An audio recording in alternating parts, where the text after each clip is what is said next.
Everyone, we're currently looking at theme 1, the beginning of time. We had a look at this timeline yesterday and we saw the origin of human beings.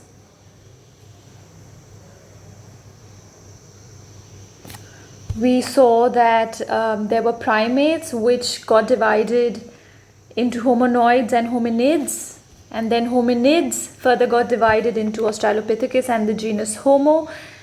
Australopithecus finally went extinct because it could not adapt to the changing climatic conditions. The genus Homo became very important because it is from that the modern man has evolved.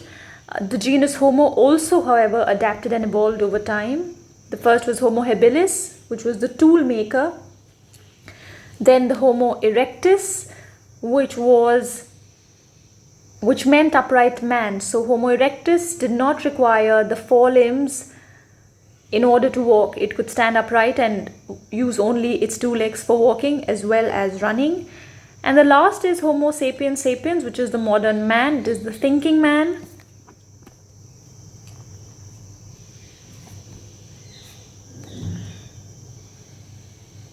We also saw on this slide how the primates emerged in Asia and Africa, and hominoid meant all the apes, which were big and small, gorillas, chimps, humans, whereas hominid meant only the great apes, and this is the one closely related to humans.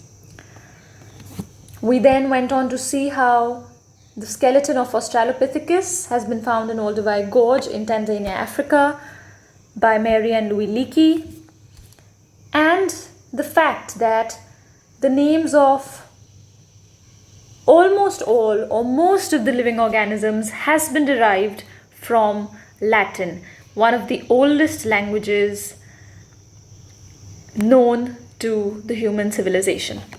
Australopithecus means, Austral means southern, Pithecus means ape. It was ape-like, southern because it was found in Africa. Homo is the Latin word for man. On the world map, I'd shown you where Africa and Asia are. This is where we found the earliest of primates. And in Africa, here we have Tanzania in green, where the skeleton of Australopithecus was found. We also saw the difference between hominoid and hominid. In the difference, you see how hominid has evolved. It has a better brain. There's bipedalism, which means walking on two legs and an upright posture, and also specialization of the hand due to the opposable thumb. Today, I will tell you what this opposable thumb means. We then also saw the difference between Australopithecus and Homo.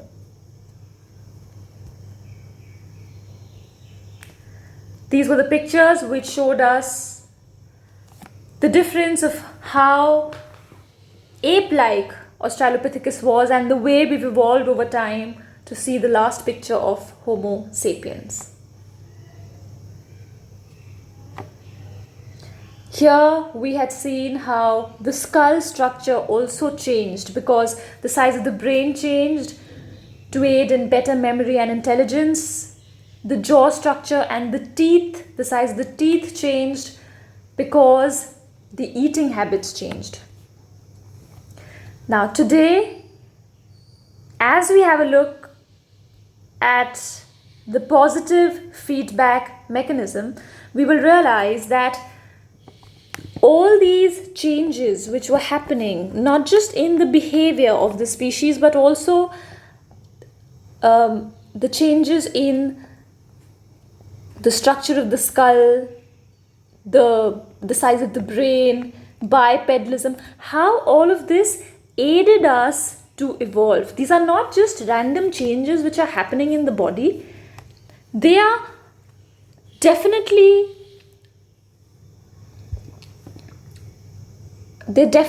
aiding in helping us adapt and survive to the changing climatic conditions, but they are also helping us evolve in our way of life.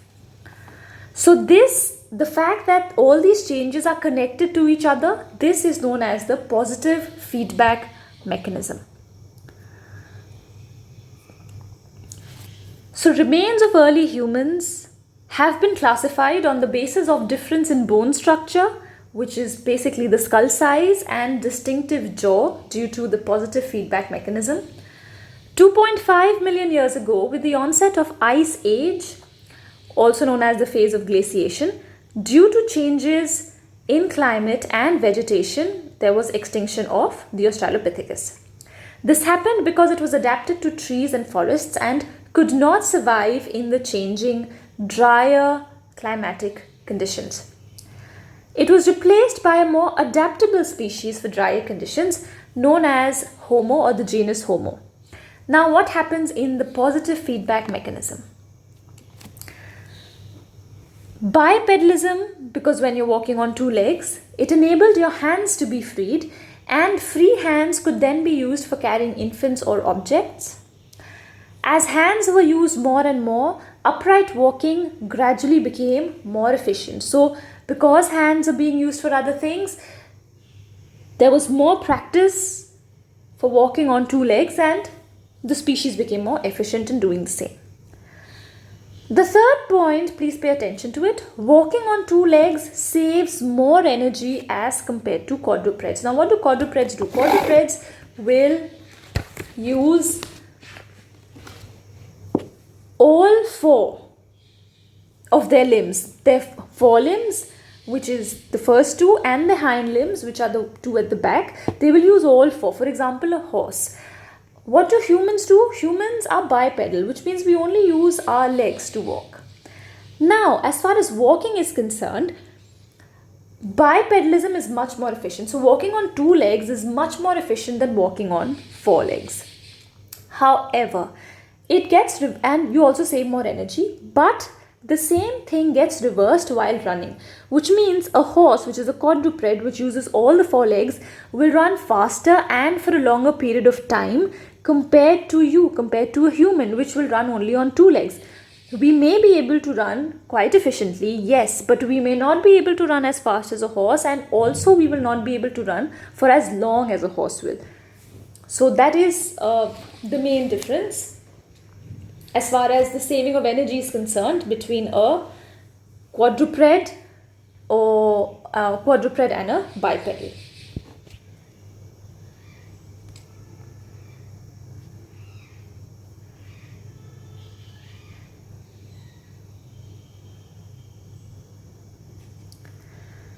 Now, I will once again clarify the second point to you. What does onset of Ice Age and phase of glaciation mean? Well, onset of Ice Age basically means that as over time there was reduction in temperature, the rainfall and the grassland areas expanded. Earlier,